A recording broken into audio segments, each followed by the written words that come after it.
Cumprimento os irmãos com a paz do Senhor. Amém. Queria agradecer a oportunidade dada pela diretoria, quando foi lá em janeiro, começo desse ano, que o Lucas, juntamente com o presbítero João, assumiram a direção. O Lucas conversou comigo e com o Mateus que entre março e abril ele ia colocar a gente no rodízio. Ele disse pra gente ir se preparando. Só que quando foi ali pro final de janeiro, começo de fevereiro, que ele ia preparar o rodízio desse mês, ele mandou uma outra mensagem perguntando se já podia colocar, se já podia me colocar, não sei se ele mandou pro Mateus, nesse mês de agora. E aí eu estava na casa da minha avó, aí eu comecei a pensar e refletir, conversar com Deus. Senhor, eu ainda não tenho uma mensagem pronta, eu ainda não tenho um tema, mas se for da tua vontade, o teu servo vai pregar ainda esse mês. Amém. E isso era um desejo que eu já tinha desde o ano passado, só que eu ainda não me sentia ainda capaz de conseguir subir aqui em cima para pegar o evangelho pela falta de conhecimento bíblico. Mas eu comecei a estudar, comecei a buscar o conhecimento da palavra e eu preparei aquilo que o Senhor nos disse, né?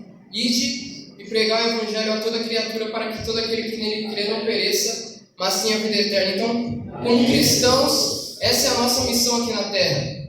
Não buscarmos apenas a nossa própria salvação, mas irmos resgatar aqueles irmãos que se perderam, foram para o caminho do mundo, que infelizmente conhecem da palavra, mas que por algum motivo tanto emocional, por influência de amizades, infelizmente se desviaram dos caminhos do Senhor. E também não buscar somente aqueles irmãos que já conhecem, mas também buscar aquelas pessoas que desconhecem da palavra e levarmos essa palavra e sermos a luz para essas pessoas. Então, como cristãos, essa é a nossa missão. Isso é o que Jesus nos ensinou quando Ele esteve aqui nessa terra. Mas, antes de darmos início aqui no Evangelho de Lucas, eu queria trazer uma pequena ilustração para os nossos irmãos sobre a questão da humildade. Uma lição que Jesus nos ensinou muito importante quando Ele esteve aqui nessa terra foi a questão da humildade. Uma ilustração eu busquei no Google sobre dois alpinistas, dois colegas. Um alpinista mais velho e um alpinista mais novo. Conta-se que eles estavam pretendendo subir até o topo de uma montanha de aproximadamente uns 6.000 metros de altitude.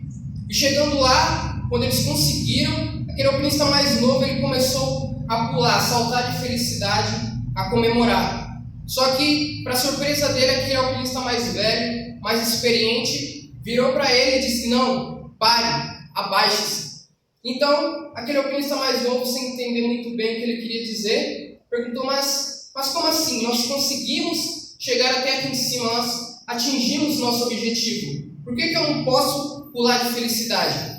Então, aquele alpinista mais velho, que já tinha mais experiência, virou para ele e disse: não, quando nós estamos no topo, quando a gente está aqui em cima, é o momento de nós nos abaixarmos, porque aqui em cima a corrente de ar ela é muito forte e por isso o vento pode nos derrubar. Então, aquele alpinista mais novo, ele tirou para si uma lição, de sempre se lembrar que quando ele estiver no lugar mais alto, quando ele estiver no topo, é o momento dele se abaixar e de se humilhar e de reconhecer, ser humilde e reconhecer as suas limitações.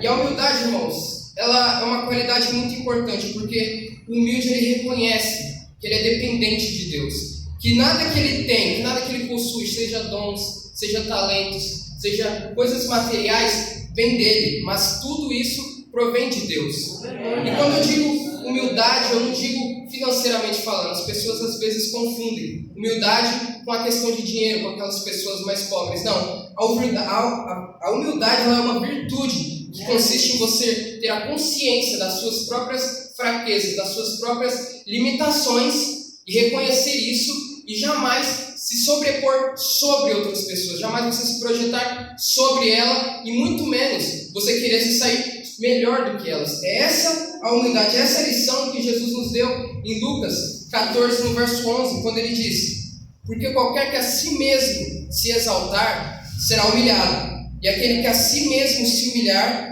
será exaltado. Então, essa humildade, é esse ensinamento que nós vamos que nós vamos refletir nessa manhã. Certa vez, Jesus passava por Jericó e naquela cidade havia um homem, um publicano chamado Zaqueu. Zaqueu era um dos principais dos publicanos e ele era rico. Mas quem eram os publicanos? Quando eu comecei a ler essa passagem, eu fiquei me perguntando quem são os publicanos, para conseguir entender melhor. Os publicanos, no Novo Testamento, os judeus eles estavam sob o domínio de Roma, sob o domínio do Império Romano. E aquelas pessoas que eram contratadas por Roma para trabalhar a serviço do Império Romano, essas pessoas trabalhavam como cobradores de impostos. Então, publicano significa cobradores de impostos. E aqueles judeus que não aceitavam ser dominados por Roma, eles tratavam esses publicanos como traidores. Os fariseus até mesmo os julgavam como pecadores que desprezavam da lei e não se separavam dos gentios. E por esse motivo até mesmo os publicanos eles não tinham permissão para entrar nas sinagogas. Porque todas aquelas pessoas, todo aquele povo, seu próprio povo odiava os publicanos. Mas não era somente pelo fato deles cobrarem os impostos, mas pelo fato de muitos serem desonestos, fraudulentos. Muitos publicanos, eles cobravam impostos além do que lhe era devido aos judeus. Eles cobravam impostos exorbitantes e o governo não sabia, porque eles fraudavam os relatórios que eles enviavam ao governo. Então, isso que os publicanos eles faziam, isso só irava ainda mais os judeus. Os judeus só ficavam ainda mais com ódio dessas pessoas. Mas em Lucas 19, nós temos a história de Zaqueu. Zaqueu, publicano, responsável pela coleta de impostos de Jericó, quando ouve que Jesus passava por aquela cidade, ele vai ao encontro de Jesus. Aleluia. E conta-se que, devido àquela grande multidão, devido àquela grande quantidade de pessoas, ele não conseguia enxergar Jesus. Porque a Bíblia conta que ele tinha baixa estatura, ele era uma pessoa baixa. Então, ele teve a ideia de correr um pouco mais à frente e subir a uma figueira. E daquela figueira, ele conseguiria enxergar Jesus. Aleluia. E quando Jesus passou por aquela figueira, por debaixo, Jesus olhou para o alto e disse para Zaqueu: Zaqueu, desce depressa, porque hoje me convém pousar em tua casa. Aleluia. E quando Jesus disse essas palavras para Zaqueu, um publicano, aquelas pessoas, aquela multidão, aqueles judeus que estavam ao redor de Jesus, começaram a murmurar: como é que Jesus pode ser hóspede de um pecador? Então aquelas pessoas o criticaram por estar próximo de um pecador e se oferecer a estar com ele, já que Jesus era judeu. E conta-se que, de fato, Jesus ele não desprezou os publicanos, na verdade ele se compadeceu deles. Mas os religiosos da época criticaram Jesus por essa atitude. Tanto que em Lucas 5, no verso 30, os fariseus eles criticaram Jesus por se assentar à mesma mesa que publicanos e pecadores. E conta-se que Jesus os exortou naquela passagem. Conta-se que Jesus, no verso 31 ao 32, disse: não necessitam de médico os que estão sãos, mas sim os que estão enfermos. Eu não vim chamar os justos, mas sim os pecadores ao arrependimento. Então, Jesus ele não queria apenas demonstrar o seu amor, ele queria que aquelas pessoas, aqueles fariseus, aqueles judeus, eles compreendessem esse amor. Então é por isso que ele contou para aquele povo uma parábola. Jesus, nós sabemos que ele gostava de ensinar as pessoas com parábolas. E no Evangelho de Lucas 18, ele conta uma parábola sobre um fariseu e sobre um publicano. Em Lucas 18, no verso 9 ao 14, diz: e disse também esta parábola a uns que confiavam em si mesmos, crendo que eram justos e desprezavam os outros. Aí vem a parábola: 2 homens subiram ao templo para orar, um fariseu e o outro publicano. O fariseu, estando em pé, orava consigo desta maneira: ó Deus, graças te dou, porque não sou como os demais homens, roubadores, injustos e adúlteros, nem ainda como este publicano. Jejuo 2 vezes na semana e dou os dízimos de tudo quanto possuo. O publicano, porém, estando em pé, de longe nem ainda queria levantar os olhos aos céus, mas batia no peito dizendo: ó Deus, tem misericórdia de mim, que sou pecador. Digo-vos que este desceu justificado para a sua casa, e não aquele, porque qualquer que a si mesmo se exalta, será humilhado, e qualquer que a si mesmo se humilha, será exaltado. Então, nessa parábola nós vemos um fariseu, todo orgulhoso, todo cheio de si, se exaltando pelo fato de jejuar 2 vezes na semana, pelo fato de entregar os dízimos corretamente, e por outro lado, nós temos um publicano, que humildemente de coração reconhece que era pecador e clama pela misericórdia de Deus. E a Bíblia afirma, no verso 14, Jesus afirma que foi o publicano que reconheceu que é pecador, reconheceu, foi humilde, que voltou para sua casa justificado. Esse mesmo publicano que era visto pelo seu próprio povo como indigno e como pecador, que foi aceito perante Deus. Então, irmãos, não adianta nós queremos nos vangloriarmos, nós queremos ser melhores do que os outros por ações que nós temos, por bens que possuímos, porque perante Deus somos todos iguais, somos todos sujeitos ao pecado. Jesus ele ainda vai mais além, quando ele escolheu os seus 12 discípulos, aquelas pessoas que caminhariam ao lado dele, aquelas pessoas que o veriam realizar milagres e maravilhas.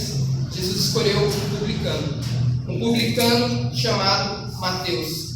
Mateus abriu mão de tudo aquilo que ele possuía, abriu mão da sua riqueza, abriu mão da sua profissão para seguir a Jesus.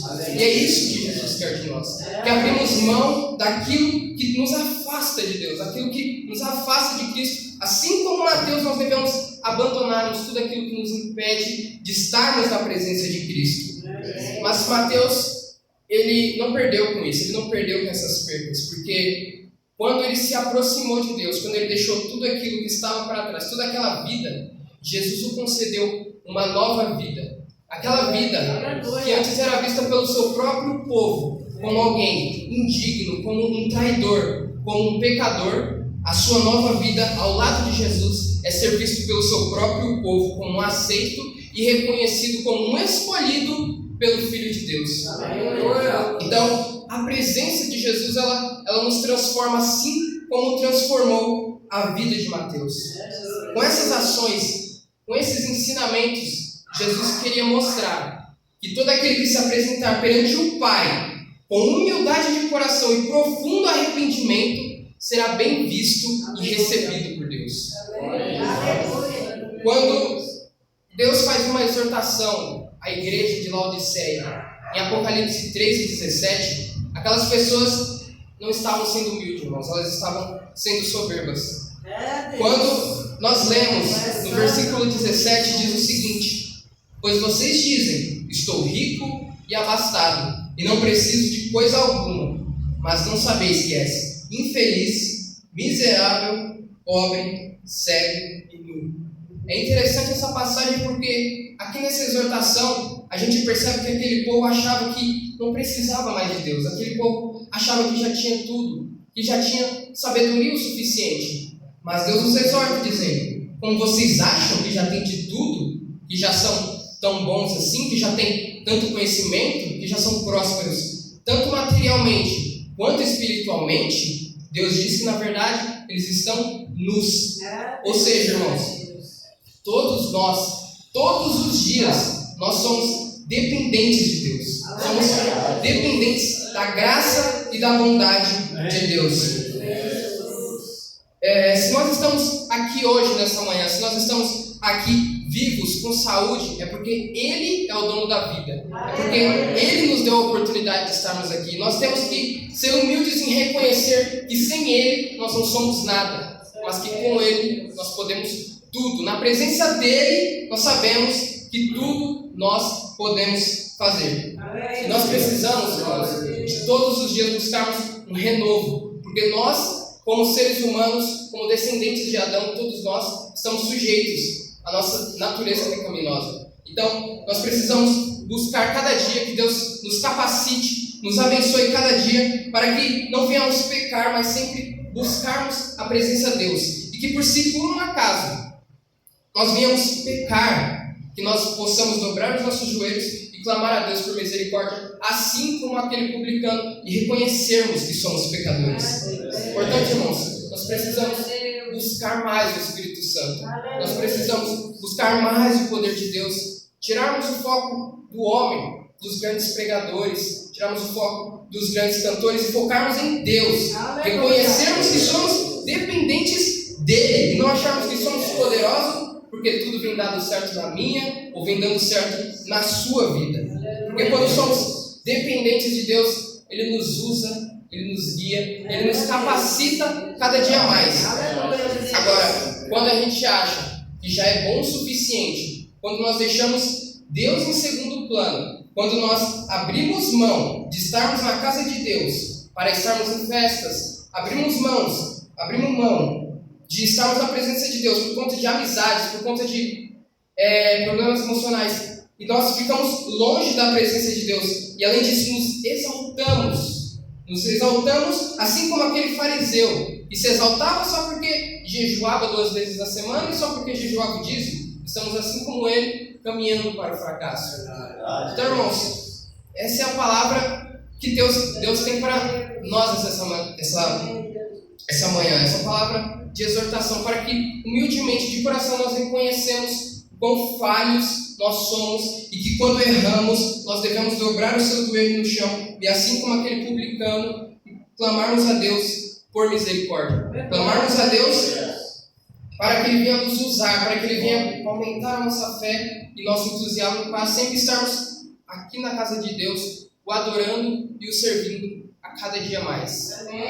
Eu agradeço a oportunidade em nome de Jesus. Eu peço que os irmãos continuem orando para que a cada dia mais Deus venha me usar e que possa melhorar ainda mais o sermão e que para que numa próxima vez Deus venha falar ainda mais conosco. Amém.